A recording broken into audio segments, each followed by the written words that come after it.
शेतकरी मित्रांनो, राम राम, नमस्कार. शेतकरी मित्रांनो, जाणून घेऊ या व्हिडिओच्या माध्यमातून आपल्या हाती आलेले सर्वच ठिकाणचे ताजे कापसाचे बाजारभाव, तसेच शेतकऱ्यांसाठी ताजी गुड न्यूज घेऊन आलेलो आहे. होय शेतकरी मित्रांनो, काय आहे ती गुड न्यूज जाणून घेऊ सविस्तर बातमी. तत्पूर्वी आपणास विनंती करतो, शेतीविषयक असो किंवा इतर सर्व प्रकारच्या माहितीसाठी प्रत्येक शेतकरी बांधवाने आपले यूट्यूब चॅनल नक्की एकदा सबस्क्राईब करा, लाईक करा, कमेंट करा, शेअरसुद्धा नक्कीच करा.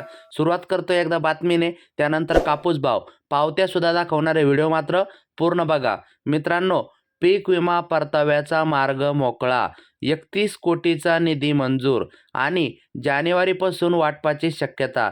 होय शेतकरी मित्रांनो, शेतकऱ्यांसाठी पीक विमा परताव्याचा मार्ग मोकळा झालेला आहे.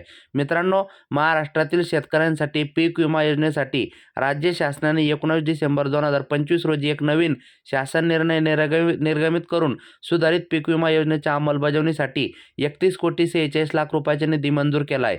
हा निधी प्रामुख्याने योजनेच्या प्रशासकीय खर्चासाठी आणि पीक कापणी प्रयोगाच्या मानधनासाठी वापरला जाणार असल्याने विम्याची प्रत्यक्ष रक्कम मिळण्याच्या प्रक्रियेला आता मोठी गती मिळाली आहे. पीक विम्याचा परतावा ठरवण्यासाठी सर्वात महत्त्वाचा आधार म्हणजे पीक कापणी प्रयोग होय. कृषी विभागाने क्षेत्रीय स्तरावर सोयाबीन, मूग, उडीद आणि मक्का यासारख्या प्रमुख खरीप पिकाचे कापणी प्रयोग आता पूर्ण केले आहे.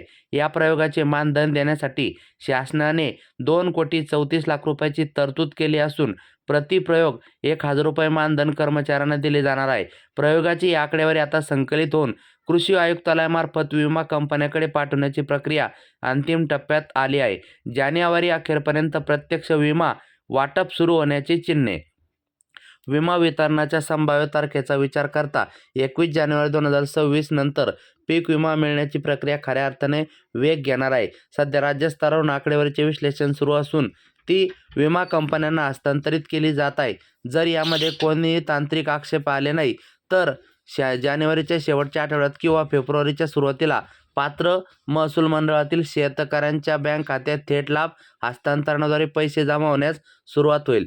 21 दिवसाची मुदत आणि दंडाची तरतूद. नव्या नियमानुसार एकदा पीक कापणीची अधिकृत आकडेवारी विमा कंपन्यांकडे सोपवली की त्यांना पुढील 21 दिवसाच्या आत पात्र शेतकऱ्यांच्या खात्यात विम्याची रक्कम जमा करणे बंधनकारक असते. जर विमा कंपन्यांनी या विहित मुदतीत पैसे दिले नाहीत तर त्यांना थकीत रकमेवर 12% व्याजासह दंड भरावा लागेल, असे केंद्र सरकारने स्पष्ट केले आहे. त्यामुळे विमा कंपन्यांकडून होणारा संभाव्य विलंब टाळता येणार असून शेतकऱ्यांना वेळेत आर्थिक मदत मिळणे शक्य होणार आहे. आता वळूया कापसाच्या भावाकडे. मानवतच्या पावत्या दाखवतो एकदा तुम्हाला. पहिली पावती स्क्रीनवर 7,475चा भाव, प्रल्हाद बापूराव म्हणून शेतकरी पण आहे पहा. दुसरी पावती बघा. दुसऱ्या पावतीमध्ये जे शेतकरी आहे तर यांना 7,420 रुपयाचा भाव आपल्याला बघायला मिळत आहे. तिसरी एक पावती आहे ज्याच्यामध्ये राघोजी शेळके यांना 7,475चा भाव मिळताना दिसत आहे. पुढची एक पावती बघा. याच्यामध्ये माणिक पारदे म्हणून यांना 7,390चा भाव मिळताना दिसत आहे. त्यानंतर पुढची एक पावती बघा ज्याच्यामध्ये कृष्णा शंकर म्हणून आहे पहा, 7,405 रुपये हा भाव या ठिकाणी मिळताना दिसत आहे. त्यानंतर दत्तराव जाधव म्हणून शेतकरी आहे यांना 7,150चा भाव मिळताना दिसत आहे.